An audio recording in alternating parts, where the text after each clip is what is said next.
Dari migrant care sendiri sebenarnya solusinya apa yang ditawarkan? Ya, saya kira tadi Pak Tatang menyampaikan hasil-hasil kinerja bahwa sudah 176 TKI yang bisa diselamatkan dari hukuman mati oleh pemerintah. Artinya dari satu kasus saja yang bisa diselamatkan itu sudah menjadi satu mekanisme mestinya.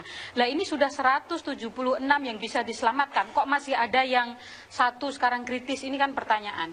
Artinya bahwa pelajaran penting dalam setiap penanganan masalah buruh migran ini tidak kemudian berhasil mereview mekanisme standar operating prosedur dalam penanganan masalah buruh migran.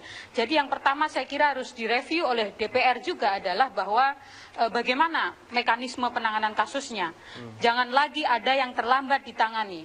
Kalau pemerintah sudah pernah berhasil tidak terlambat menyelamatkan, artinya tidak boleh satupun itu ada yang terlewat gitu. Ya. Itu sudah menjadi presiden gitu. Lah ini presiden kok berkali-kali ya bukan presiden gitu. Artinya ini sistemik. Baik. Kembali nih ke Pak Ayub. Pak Ayub, kalau misalnya itu menunggu sampai sebenarnya bagaimana sih mekanismenya kalau misalnya PJTKI sudah melepas, sudah bekerja, udah kemudian lepas tangan gitu, nggak ngeliatin, nggak ngawasin, kamu sehat apa enggak, gimana, majikanmu bayar apa enggak, kamu punya masalah dimarah-marahin sama dipukulin sama majikan atau enggak, atau gimana sih sebenarnya? Ya. Sampai akhirnya hal-hal macam ini terus berulang. Sebetulnya tidak seperti itu. Kami punya tanggung jawab kalau menurut undang-undang selama 2 tahun. Itu apalagi pas di akhir tahun 2 tahun itu ya. Karena mereka udah mau diulang lagi begitu kan. Kayak kontrak baru. Iya, jadi kalau pas kontrak baru perhatiannya baru. Kita serius menurut undang-undang kita punya kewajiban 2 tahun, tapi tidak seperti itu. Kami tahu bahwa ini anak-anak bangsa yang harus kita monitor sampai selesai. Tapi begitu banyak ratusan orang ini yang terancam hukuman mati, ini Abjati kemana ini? Justru persoalan ini berawal bukan daripada Abjati itu sendiri. Abjati ini kan memproses satu orang TKI untuk berangkat ke sana, proses itu simpul-simpul yang kita lalui, semua simpul-simpul pemerintah. Dari Money Medical Center, PCR test, semuanya, BLK, ini simpul-simpul pemerintah yang kita lalui.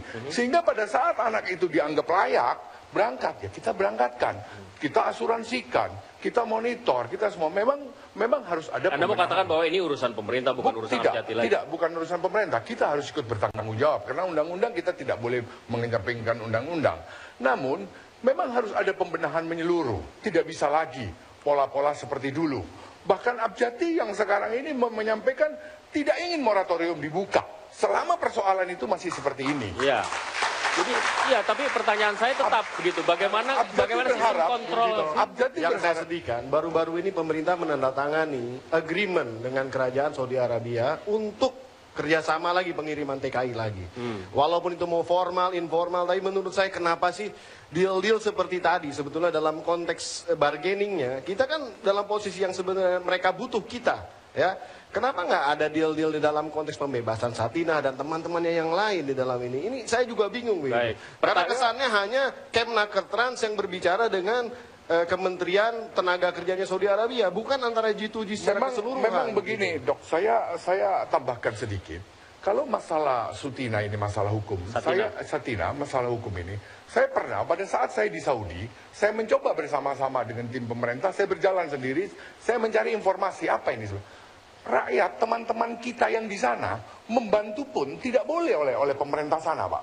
Jadi mereka ingin membantu, andai kata mengeluarkan uang satu jumlah yang besar, kemudian ditanya oleh bank untuk apa, kalau dia sampaikan itu untuk masalah Sutina atau masalah hukum pancung, itu tidak diizinkan oleh pemerintah mereka. Ya, kenapa di luar negeri, ngumpulinnya di dalam negeri aja, Pak, di sini, Pak. Nanti ya, baru disalurkan langsung ke sana. Pertanyaannya Mbak Anies tadi belum dijawab, Pak Tatang. Mungkin nggak Presiden datang ke Arab Saudi, datang ke sana sendiri demi seorang Satina. Tapi kami akan kembali sesaat lagi dengan jawaban Anda. Tetaplah bersama kami.